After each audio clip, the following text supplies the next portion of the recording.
Eu já falei aqui algumas vezes que quando nós geramos em nosso coração expectativa para o que Deus vai falar, para o que Deus vai fazer, o impacto e o efeito se torna muito maior.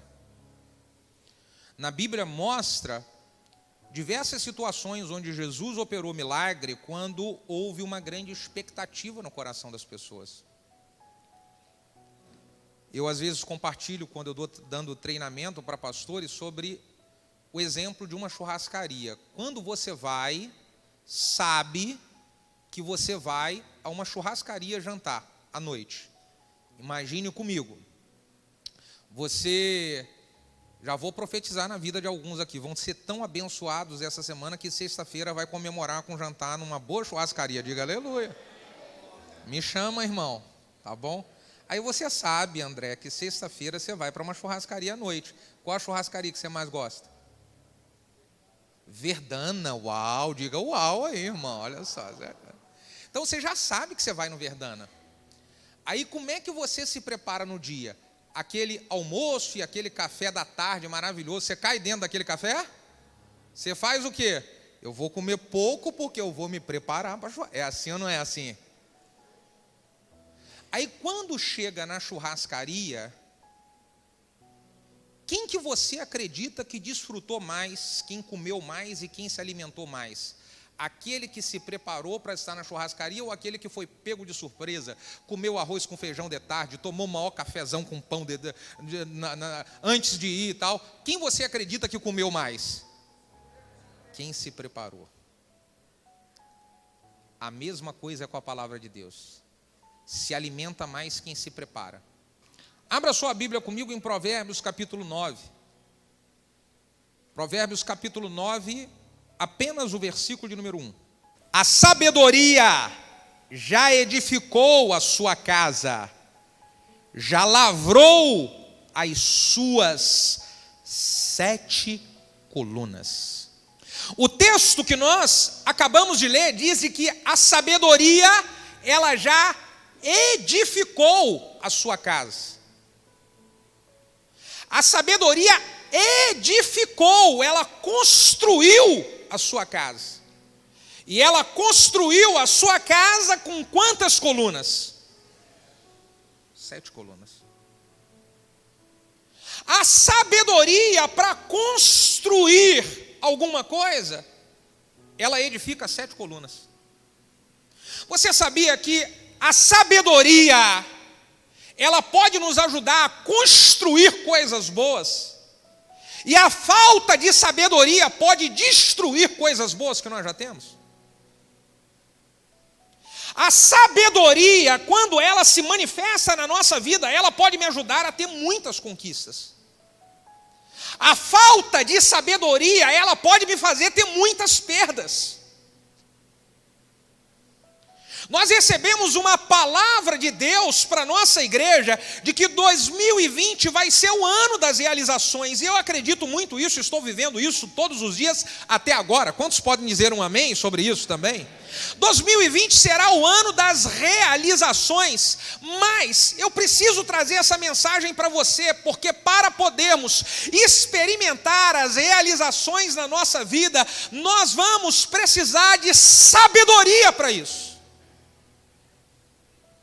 Muitas realizações, conquistas que você quer ter nesse ano, vai depender de você manifestar sabedoria.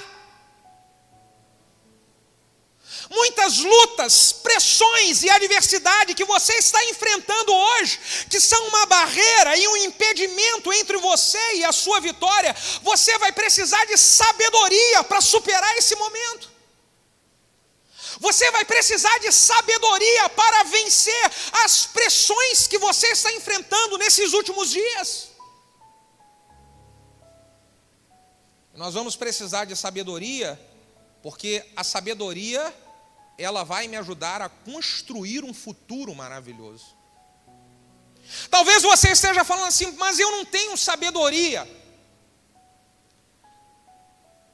Eu não sei lidar com algumas coisas, não sei resolver alguns problemas. Aliás, eu estou travado hoje com a minha vida porque eu não sei, eu não tenho sabedoria para resolver isso. Eu não tenho sabedoria para sair dessa situação enrolada que eu entrei. Eu não tenho sabedoria para resolver alguns problemas que eu acabei entrando. Eu não sei como que eu vou consertar. Foi coisa que eu falei, besteira que eu falei, besteira que eu fiz, decisões erradas. Hoje eu estou numa encrenca danada e não sei como é que eu faço para sair.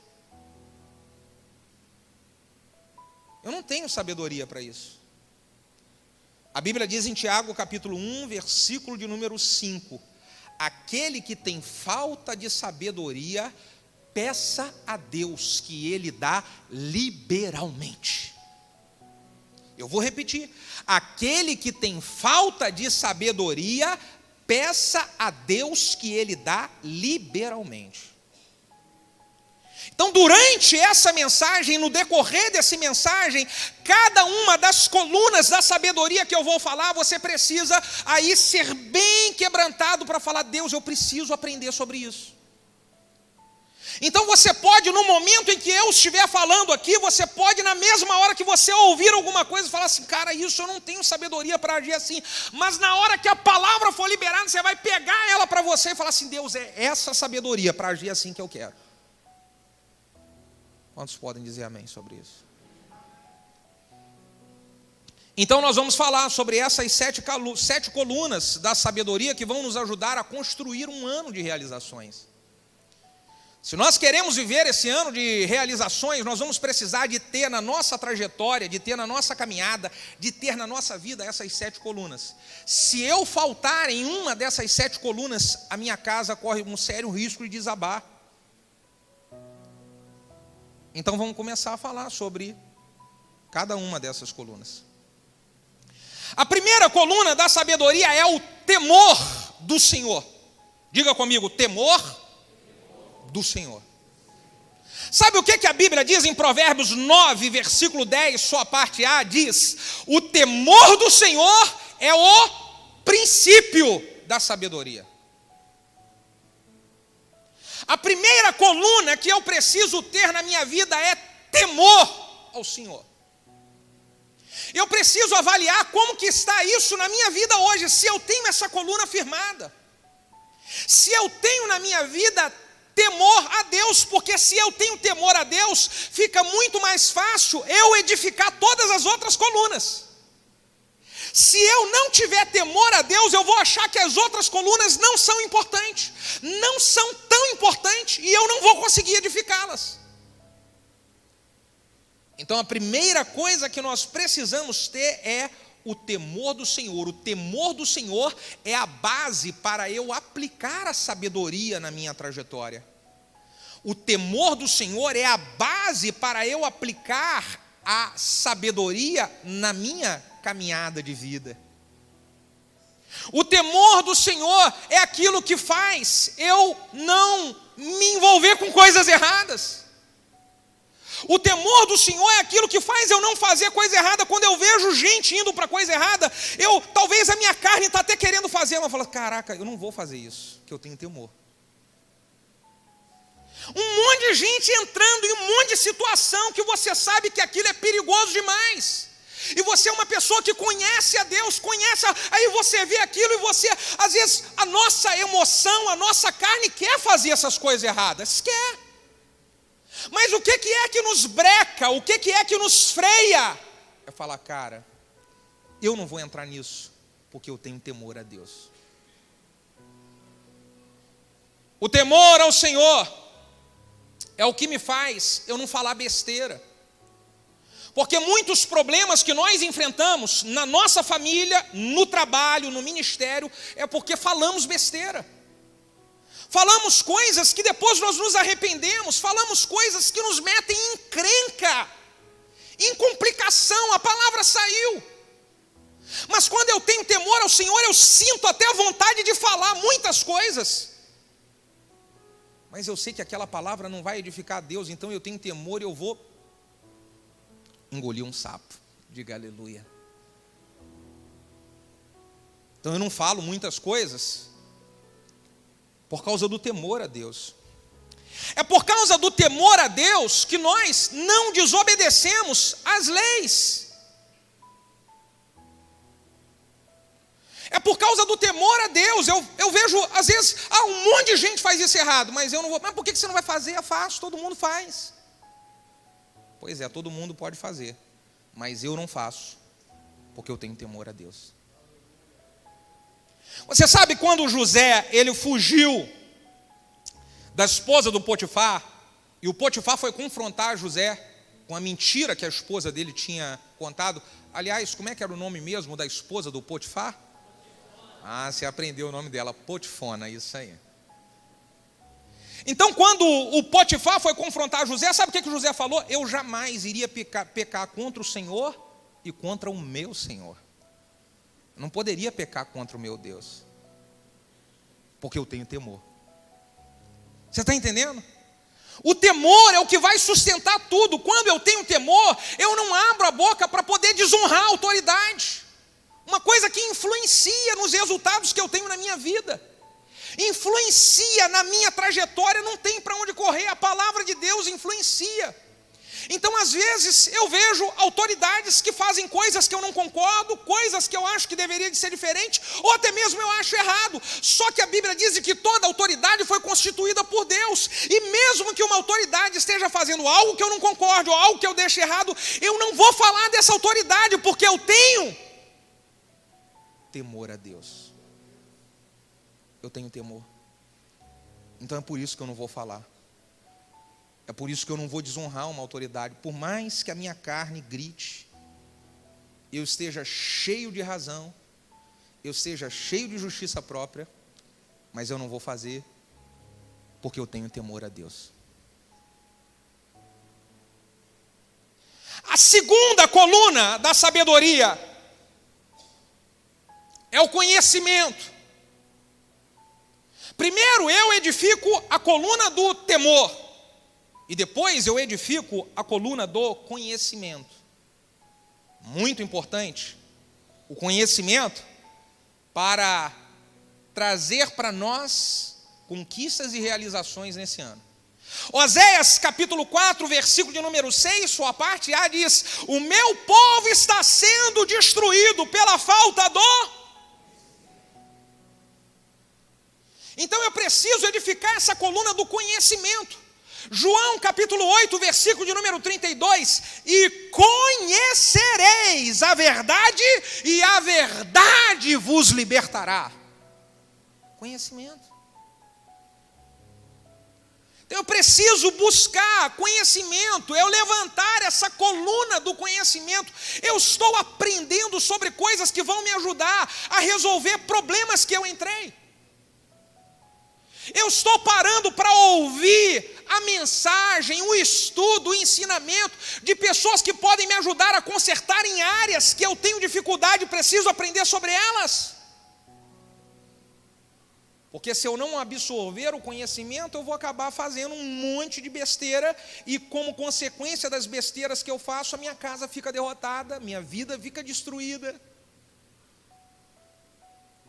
Olha um outro texto, Provérbios capítulo 4, versículo de número 5 e 7. Olha o que diz: adquire a sabedoria, adquire a inteligência, não te esqueças e nem te aparte das palavras da minha boca. Não te desampares a sabedoria, e ela te guardará. Ama, e ela te conservará. A sabedoria é a coisa principal. Adquire, pois, a sabedoria, sim, com tudo o que você possui, adquira o conhecimento. Qual é a diferença da sabedoria para o conhecimento? Eu só consigo aplicar a sabedoria quando primeiro eu tenho conhecimento. Então eu aprendi sobre alguma coisa. Existem pessoas que elas têm conhecimento, mas não têm sabedoria. Elas são expert em tudo que é assunto. Chegaram ao primeiro nível, ao nível mais raso. Elas sabem sobre qualquer assunto, mas elas não têm sabedoria, porque elas não sabem colocar em prática aquilo que um dia elas conheceram. Estão no primeiro nível. Existem pessoas que nem no primeiro nível não chegaram. Elas ainda não têm o conhecimento que deveriam de ter sobre problemas que estão enfrentando hoje. O Dr. Mike Murdock, que é um especialista, um pastor americano, ele diz que todo problema é um problema de sabedoria. Se você tem um problema no seu casamento, é um problema de sabedoria. Se você tem um problema com seus filhos, é um problema de sabedoria. Se você tem um problema financeiro, é um problema de sabedoria. Se você tem um problema no ministério, é um problema de sabedoria. Porque se você tiver sabedoria, você consegue resolver os problemas. Então, para que eu adquira essa sabedoria, eu primeiro preciso querer conhecer. Nesse mês, agora de fevereiro, eu quero desafiar você a conhecer verdades profundas na palavra de Deus. Provérbios, o livro de Provérbios tem 31 capítulos. Eu quero convidar toda a igreja, desafiar toda a igreja, a durante todo o mês de fevereiro, ler um Provérbios por dia, pelo menos. Dia 1, você vai ler Provérbios 1. Dia 2, Provérbios 2. Dia 3, Provérbios 3, e não leia simplesmente para poder cumprir uma regra, mas leia pensando em cada frase daquela, o que Deus quer falar a respeito de você. E eu vou ensinar para você como você adquire conhecimento com sabedoria. É quando você decide conhecer alguma coisa, ler, você quer absorver aquilo para a sua vida e não para a vida dos outros, porque existem pessoas que leem a Bíblia pensando na vida dos outros. Errado. Leia a Bíblia pensando em você, na sua vida, no que você está fazendo, principalmente o livro de Provérbios. Então leia o livro de Provérbios e fala assim: o que disso aqui que está escrito, Deus quer tratar comigo. Aí você lê e você fala: Deus, me ajuda, me dá sabedoria para eu viver isso, eu quero. É isso que eu faço todos os dias. No meu devocional, eu além de ler um outro capítulo de outro livro da Bíblia, eu leio Deuteronômio 28 na primeira pessoa, Salmo 91 na primeira pessoa, e eu leio o Provérbios do dia, todos os dias. Você pode fazer disso uma prática sua, uma prática de vida. Se o conhecimento me ajuda a ter sabedoria, eu queria também desafiar você a comprar um livro e ler um livro sobre o problema que você está vivendo hoje. Talvez você está passando uma luta danada no seu casamento, e a pergunta que eu quero fazer é: qual foi o último livro que você leu sobre relacionamento, casamento, família?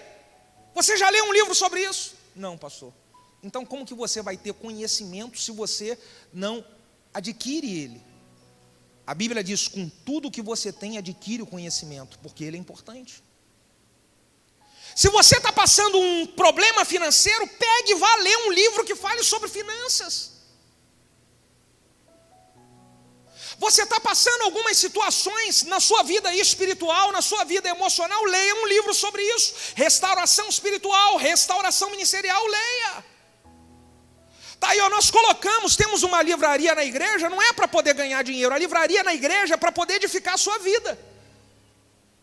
É claro que se compra com dinheiro o livro, mas o propósito não é ganhar dinheiro, o propósito é edificar a sua vida. Procuramos colocar ali temas que vão te ajudar a resolver problemas na vida. Você já visitou a livraria da igreja e vê qual o livro daqueles que pode te ajudar? É importante fazer isso.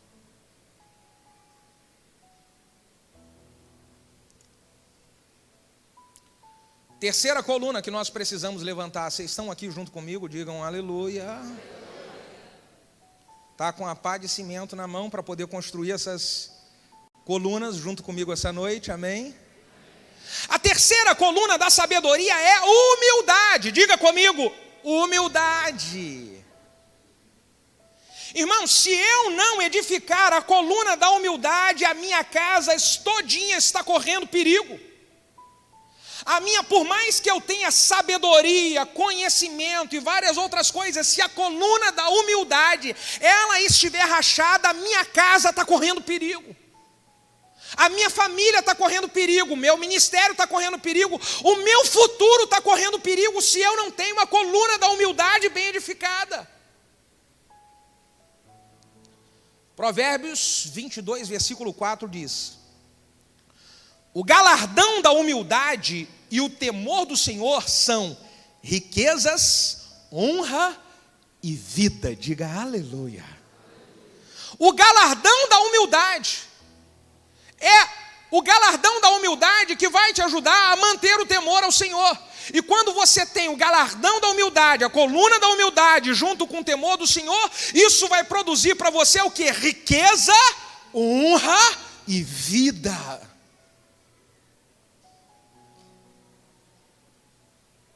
Provérbios capítulo 18, versículo de número 12, olha o que diz: o coração do homem se exalta antes de ser abatido, mas diante da honra vai a humildade. O que esse texto está dizendo? Que quando eu não tenho humildade, se falta na minha vida a humildade, o meu coração é um coração que se exalta, eu logo vou ser destruído. Mas se eu tenho a coluna da humildade, se eu consigo me manter humilde em todas as situações da minha vida, eu estou esperando logo ali na frente está uma coroa de honra. Honra. Avalie só na sua experiência de vida, na sua caminhada, se aqueles que são mais, se exaltam mais, são mais soberbos, não são os que mais quebram a cara. Aliás, vai uma dica aqui para os irmãos aqui que vão, quantos aqui vão fazer o projeto radical, diga aleluia? Os mais humildes são os mais honrados. Os mais orgulhosos são os que mais quebram a cara. Diga ai, ai, ai. Você viu o pessoal olhando ali o pastor Carlos e falando, pastor Carlos arrebentou a boca do balão? Foi um exemplo lá.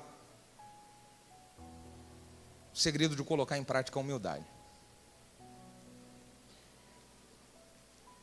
1 de Pedro, capítulo 5, versículo de número 5 diz: semelhante vós, jovens, cadê os jovens e adolescentes dessa igreja? Levanta a mão. Ui não, diga ai, ai, ai. Não, levanta a mão, fala ai, ai, ai. Tá bom, a gente vai ficar de olho em vocês.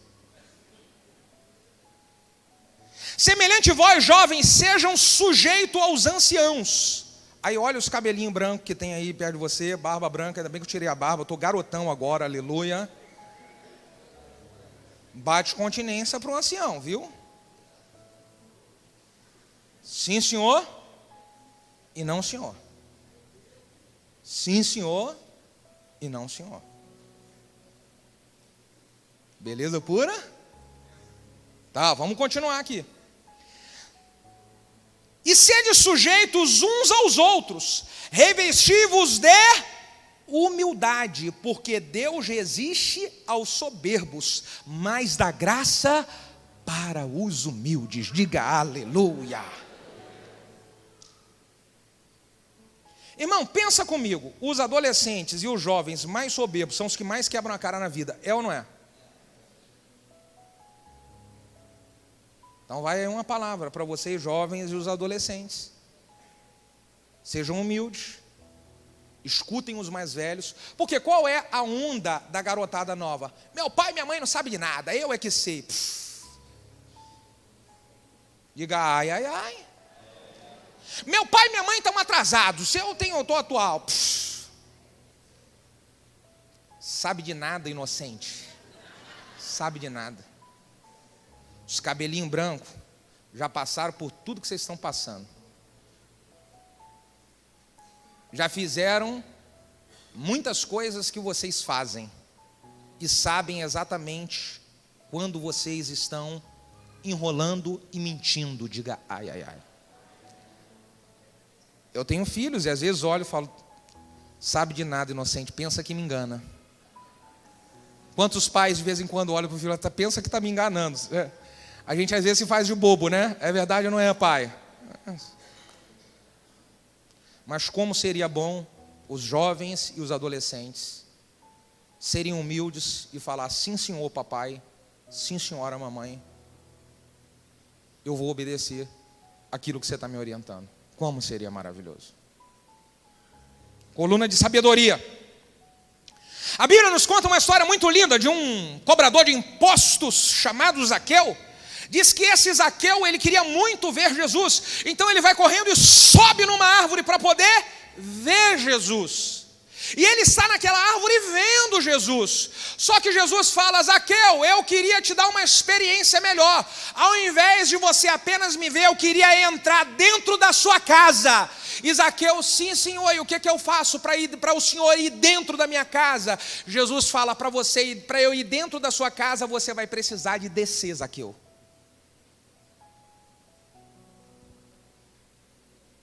Para a gente ver Jesus, não é tão difícil. A gente vê o agir dele na igreja, na vida das pessoas. Agora, para ter Jesus dentro da nossa casa, eu vou precisar de descer.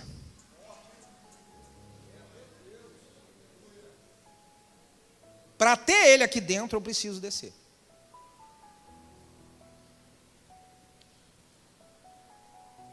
A quarta coluna da sabedoria. Qual é a quarta coluna da sabedoria? A quarta coluna da sabedoria é a fé. Diga comigo, a fé. Porque a Bíblia diz em Hebreus 11, versículo de número 6, ora, sem fé é impossível. Sem fé é impossível agradar a Deus, porque é necessário que aqueles que se aproximam de Deus creia que Ele existe e que é galardoador daqueles que o buscam. Se eu quero edificar a casa da sabedoria sobre a minha vida, eu preciso ter fé, porque se eu não tiver fé, eu não acredito em nada daquilo que foi falado anteriormente aqui. Eu não acredito em ter temor a Deus, eu não acredito em precisar de humildade, eu não acredito em nada disso que foi falado, porque eu não acredito e pronto, acabou. Então eu preciso ter fé. Porque se eu não tiver fé, eu não vou acreditar de que a palavra de Deus é a verdade. Se eu não tiver fé, eu não vou acreditar de que existem consequências que eu vou sofrer na minha vida por não ter temor a Deus. Eu preciso ter fé e acreditar no que a Bíblia diz. A fé, ela vai me proteger de fazer coisas erradas e vai me ajudar a fazer coisas certas. Eu preciso ter algumas atitudes que vão ser atitudes de fé. Olha, eu vou dar uma palavra aqui para algumas pessoas que estão precisando romper na sua vida profissional e ministerial. Porque tem gente que virou o ano. Eu estou falando isso aqui porque o Espírito Santo está colocando isso bem forte em meu coração. Tem gente que colocou na virada do ano de que esse ano iria experimentar crescimento profissional e ministerial. Você colocou isso como um pedido diante de Deus. Agora, para que esse crescimento profissional e ministerial aconteça, você vai precisar de colocar em prática a fé. Você vai precisar de dar um passo de ousadia. Você vai precisar de abraçar as oportunidades que Deus vai colocar na sua frente, te chamando para um ambiente de sobrenatural, para um mover de sobrenatural, para experimentar e viver coisas maiores e melhores. Você vai ter que dar um passo de fé. E quando você dá um passo de fé, você começa a experimentar uma grande construção. Eu tenho certeza que tem muitos irmãos aqui que já viveram essa experiência que eu vou compartilhar aqui. Você estava precisando de fazer uma obrinha na sua casa, ou talvez construir a sua primeira casa. E aí você não tinha, ou talvez comprar a sua casa, e você não tinha recurso nenhum. Você não tinha nada. Mas você foi movido por uma fé e falou: eu vou começar esse negócio. E você começou. E as portas foram se abrindo. E as coisas foram acontecendo. E você nem sabe como você terminou, mas terminou e está lá. Você nem sabe como você conseguiu comprar aquela casa, mas você comprou e ela está lá.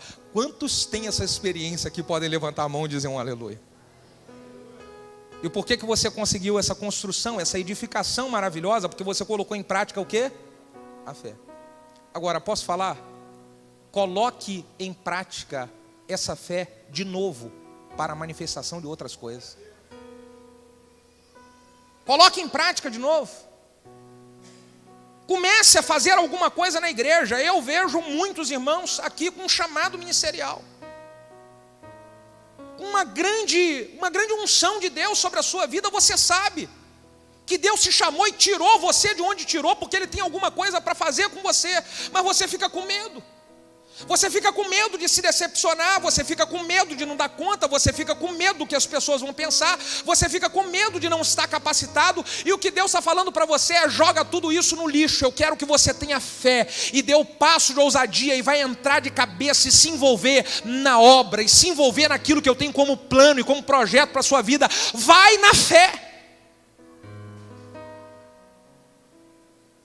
Eu lembro do pastor Carlos Araripe, alguns anos atrás, quando eu fui convidar ele para ser um obreiro na igreja. A igreja, ela era lá no Aras. E aí eu falei para ele meio assim: cara, eu queria convidar você para ser um obreiro na igreja. Eu vejo você com um coração tão disposto para Deus, seria uma bênção você ser um obreiro. E aí o pastor Carlos falou para mim: pastor, eu não sei, porque a minha vida é muito corrida, eu tenho muito trabalho e tal. Muito trabalho, não sei se eu vou dar conta. Falei: irmão, ora, porque eu acredito que Deus está te chamando. Acho que ele foi, orou um dia ou 2 dias, depois ele voltou: pastor, eu vou aceitar o desafio pela fé. E aí ele passou de obreiro para diácono, líder de célula, supervisor, e hoje é um grande pastorzão aqui no nosso lado. Vamos dar um aplauso pelo pastorzão aqui, aleluia.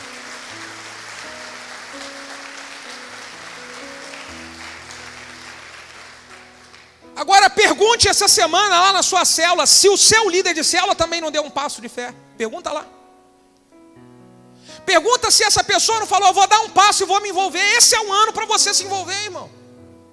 Esse é o ano para que as promessas de Deus sobre a sua vida se cumpram. Mas edifique essa coluna da fé, faça pela fé, tope o desafio pela fé, aceite o chamado de Deus pela fé. Lembra quando Deus chamou Abraão? Abraão foi para onde ele foi, da maneira como ele foi, por quê?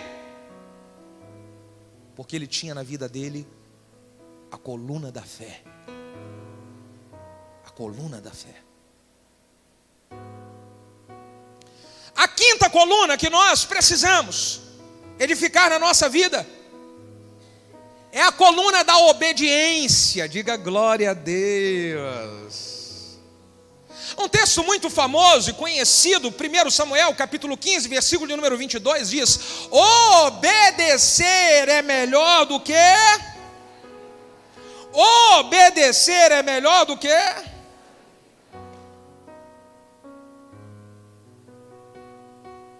Você sabe que às vezes a gente está construindo, escute só.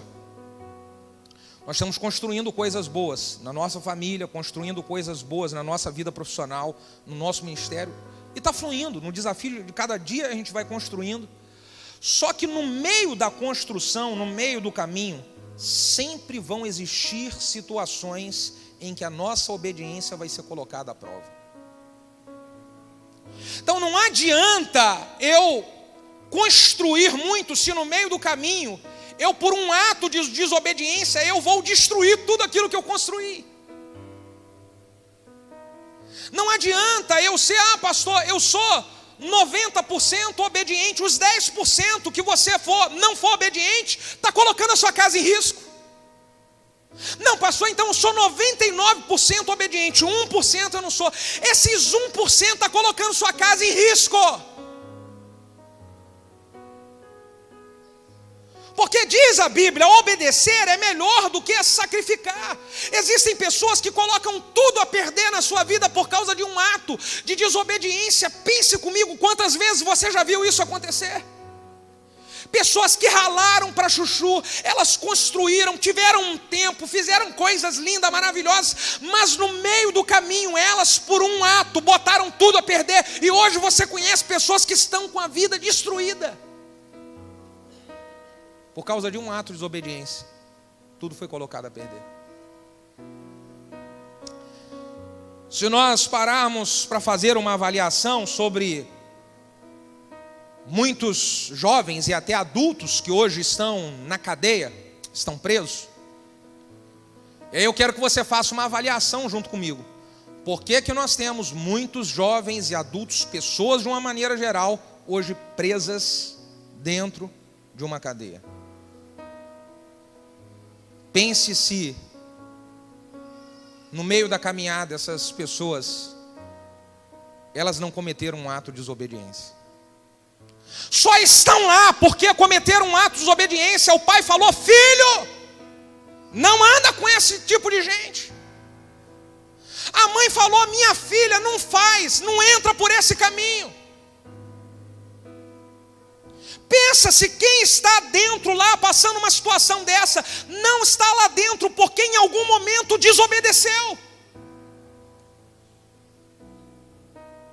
Pense comigo, em pessoas que morreram cedo demais. A média hoje de vida é em torno de 80, 85 anos. Eu vou chegar a 110, em nome de Jesus, aleluia. Mas tem gente que morre cedo demais.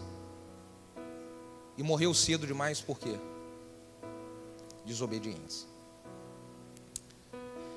Meu pai faleceu, eu acho que com menos de 60 anos. Não sei a idade exata. Muito novo. Mas por que o meu pai faleceu novo? Porque ele era diabético. Ele tinha problema de pressão. Ele tinha problema no coração. E o médico falava para ele assim: para de tomar refrigerante. Meu pai bebia, para de beber. Meu pai fumava, para de fumar. O médico falava: para, você vai acabar com a sua vida. Aí a primeira coisa que pegou foi o rim dele parou. Então ele começou a sobreviver à base de hemodiálise. E ele pagou esse preço por causa da desobediência. E mesmo fazendo de hemodiálise e diabético, e com problema de pressão, e com problema no coração, ele continuou fazendo a mesma coisa. E o médico falava para ele: para de fazer isso, porque senão o senhor vai morrer cedo demais. E ele não obedecia. E infelizmente o meu pai morreu cedo demais. Talvez você tenha um médico que está falando para você: para. Alguém está falando: larga esse cigarro, joga fora isso.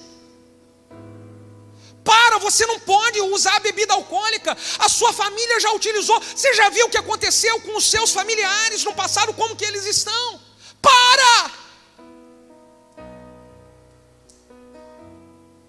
Então eu preciso decidir que eu vou obedecer. Porque eu não quero sacrificar. Eu vou edificar essa coluna da obediência. Provérbios, capítulo 30, versículo de número 17 diz: os olhos que zombam do pai ou desprezam a obediência da mãe, os corvos do ribeiro os arrancarão, e os filhotes da águia o comerão. Meu Deus! Meu Deus! E tudo isso pelo quê? Pela falta de obediência. É melhor obedecer. Irmão, ser obediente paga-se um preço. Paga um preço ser obediente, não paga? Ainda mais quando a gente é confrontado no nosso ego. Ai. Paga um preço ou não paga? Pois é. Agora, o preço da desobediência é muito mais caro do que o preço da obediência. Então obedeça. Constantemente nós conversamos com irmãos na igreja, líderes, ovelhas. Falamos: não age assim, não faz isso não é legal. A pessoa acha que ela: não, eu estou certo, eu tenho as minhas convicções. Sim. Talvez você não entenda no início, mas obedece, que depois lá na frente você vai entender. Lá na frente você vai entender. Então vale a pena você pagar o preço de obedecer agora do que pagar o preço de ter que sacrificar alguma coisa. Sacrificar o seu chamado. Sacrificar a sua trajetória com a sua família. Sacrificar os sonhos que Deus tem para realizar na sua vida. Por mais que você não esteja entendendo, simplesmente fala: ok, eu vou obedecer. Porque a Bíblia diz que vem honra para quem é humilde, obedece. Então eu vou obedecer por quê? Eu vou obedecer porque a Bíblia me garante que obedecer é melhor. Por mais que eu não entenda, minha carne não quer aceitar, sim, eu vou obedecer. Fale para o vizinho que está do seu lado: vale muito mais a pena obedecer do que sacrificar. E a sexta coluna que nós precisamos edificar é a coluna do amor. Diga amor. 1 Coríntios 13, 7, diz que o verdadeiro amor tudo sofre, o verdadeiro amor tudo crê, o verdadeiro amor tudo espera, o verdadeiro amor tudo suporta, o verdadeiro amor nunca falha. Diga aleluia. Manifeste o amor. Muitas coisas na sua casa você vai suportar, sabe por quê? Por causa do amor. Muitas lutas que você passa no casamento, você vai suportar, sabe por quê? Porque você decidiu que vai viver o amor. E essa questão de amor, me permita explicar algo para você. Ela não tem nada a ver com o que eu estou sentindo, mas com o que eu decidi. Porque tem gente que fala bem assim, não, eu não estou sentindo de amar o fulano. Eu não estou. Quem é que vai sentir no coração o desejo de amar o inimigo? Alguém vai sentir? A minha vontade é apertar o coração de alguns inimigos. Fala, ai, ai, ai.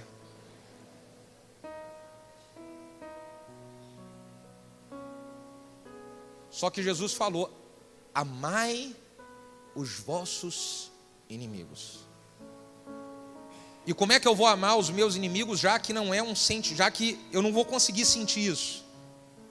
Eu vou tomar uma decisão de que eu vou amar os meus inimigos. É uma decisão. É uma decisão.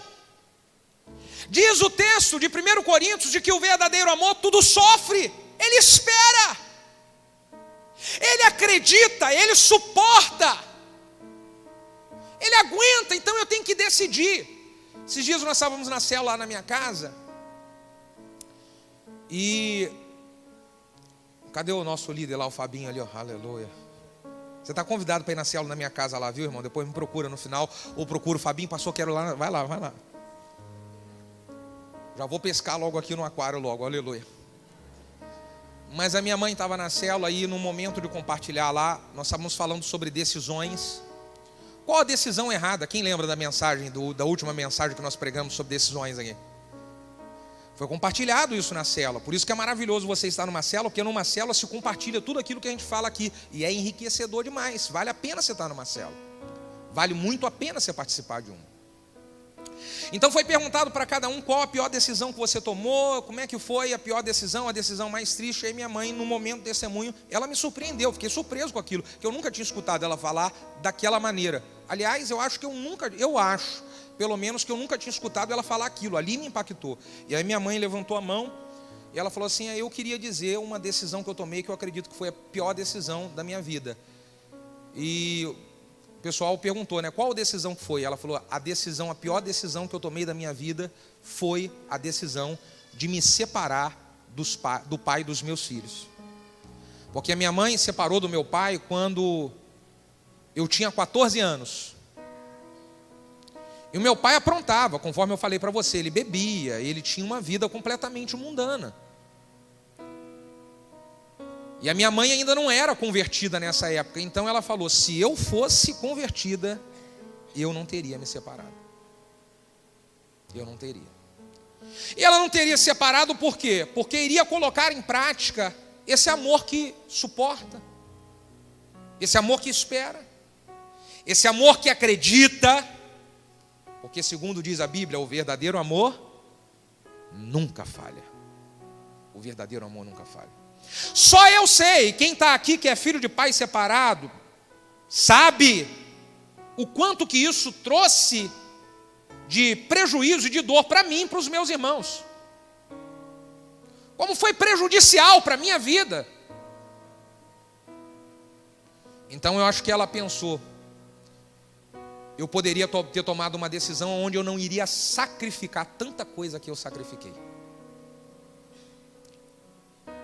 1 de Pedro, capítulo 4, versículo de número 8 diz, mas, sobretudo, tende amor uns para com os outros, porque o amor, ele cobrirá uma multidão de pecados. Diga aleluia.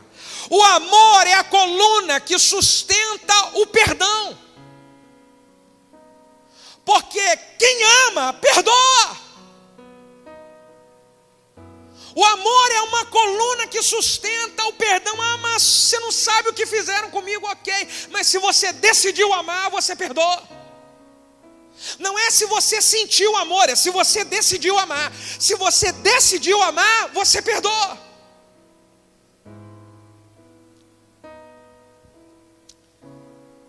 E a sétima coluna da sabedoria, quantos aqui estão construindo já elas dentro de você? Diga glória a Deus. Então pega a sétima coluna aqui. A sétima coluna da sabedoria é a decisão certa. Diga comigo, decisão certa. Aí cutuca o vizinho que está do seu lado e fala bem assim: para de tomar decisão errada. Fala para ele. A sétima coluna é a decisão certa. É uma decisão de que eu vou edificar e construir todas as colunas anteriores. É a decisão, essa coluna é a coluna que vai me ajudar a sempre estar construindo casas melhores e maiores, projetos melhores e maiores, vivendo em Deus experiências melhores e maiores. Porque eu decidi, eu coloquei uma coluna que é que eu vou tomar decisões certas e parar de tomar decisões erradas. Esse ano eu quero convidar você a tomar decisões certas, decisões que vão fazer você experimentar uma vida abundante, vão fazer você experimentar a realização de sonhos que há anos você tinha, mas não acontecia. As decisões certas que você estará tomando agora, nesse início de ano, elas vão proporcionar para você um ano espetacular, maravilhoso, tremendo, extraordinário, um ano de realizações.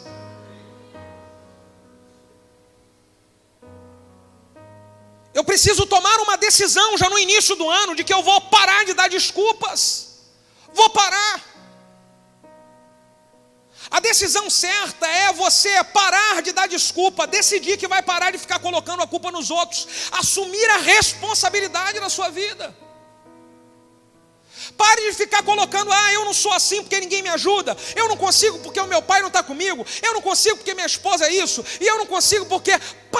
Decida de que você vai assumir o controle da sua vida e vai buscar a graça de Deus, a direção de Deus e fazer o que Ele está mandando você fazer.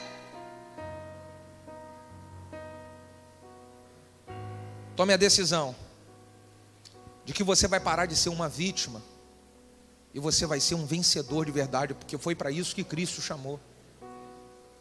Porque enquanto você decidir que você vai ser uma vítima da sociedade, uma vítima da sua família, uma vítima na igreja: eu sou um pobre coitado, eu sou isso. E às vezes a pessoa, já falei que a pessoa ela se coloca como vítima com orgulho e arrogância, ou com às vezes uma aparência de fraquinho e pobrinho. Das duas maneiras você pode se colocar como vítima. Nenhuma e nem outra use para você. Seja um servo de Deus, uma serva de Deus.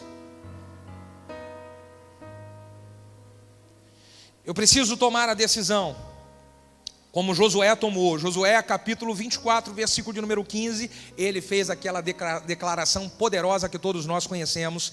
Josué disse: eu e a minha casa serviremos ao Senhor. Vamos dizer isso aí junto? Eu e a minha casa serviremos ao Senhor. Mais uma vez: eu e a minha casa. É uma decisão. É uma decisão.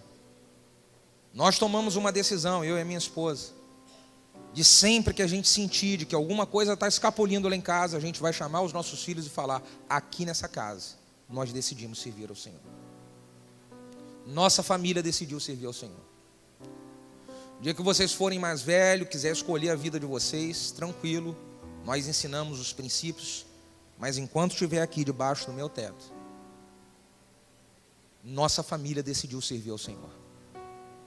Nós decidimos servir ao Senhor. É uma decisão. É uma decisão que você pode tomar, de que você não vai se desviar de Deus, de que você não vai se afastar do Senhor por causa das pressões, das perseguições ou das lutas que você enfrenta na caminhada, na trajetória. É uma decisão. Nós falamos sobre a mensagem que nós pregamos sobre decisão, que se você não assistiu, vale a pena você assistir ela, já está no canal do YouTube. Aliás, tudo aquilo que a gente prega aqui está no YouTube para você assistir depois. O filho pródigo, ele tomou uma decisão errada. A decisão errada que o filho pródigo tomou foi: eu vou abandonar a casa do meu pai, virar as costas para o meu pai, eu vou viver a minha vida, Eu vou fazer o que eu acredito que é certo.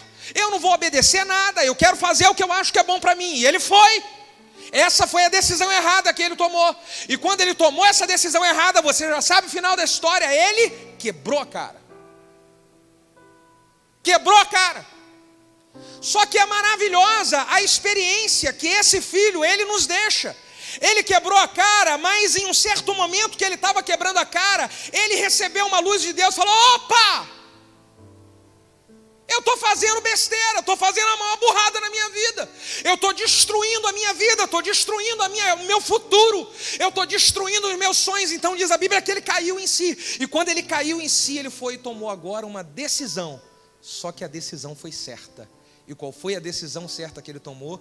Eu vou voltar para a casa do meu pai.